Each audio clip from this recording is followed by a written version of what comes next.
Bangladesh cricket বোর্ডের আসন্ন নির্বাচন ঘিরে উত্তেজনা চরমে। তামিম ইকবাল বনাম আমিনুল ইসলাম মুখোমুখি। 6 অক্টোবরের বিসিবি নির্বাচন সামনে রেখে সরকারি হস্তক্ষেপের অভিযোগ উঠেছে। সাবেক অধিনায়ক তামিম ইকবাল আমিনুল ইসলামের স্বাক্ষর করা একটি চিঠিকে নোংরামি বলে মন্তব্য করেছেন।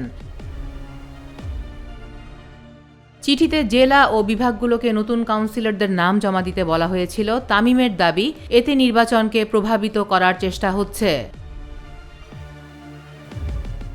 অন্যদিকে আমিনুল ইসলাম অভিযোগ অস্বীকার করে বলেছেন, তারা গঠনতন্ত্রের বাইরে কিছু করেননি, বরং অনেক কাউন্সিলরই নিয়ম মেনে প্রস্তাবিত হয়নি। এ নিয়ে ক্রিকেট অঙ্গন দুই ভাগে বিভক্ত।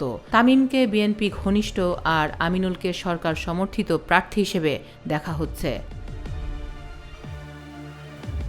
সংগঠকদের একাংশ হুঁশিয়ারি দিয়েছে, নির্বাচন প্রভাবিত হলে আইনি পদক্ষেপ নেওয়া হবে। এমনকি আশঙ্কা রয়েছে, সরকারি হস্তক্ষেপ প্রমাণিত হলে বাংলাদেশ ক্রিকেট আইসিসির নিষেধাজ্ঞার মুখে পড়তে পারে। বিসিবি নির্বাচন ঘিরে তামিম আমিনুল বিরোধ শুধু ক্রিকেট নয়, রাজনীতির ছায়াও স্পষ্ট করে তুলছে। ফারাহ দিবা, ভয়েস অফ বেঙ্গল।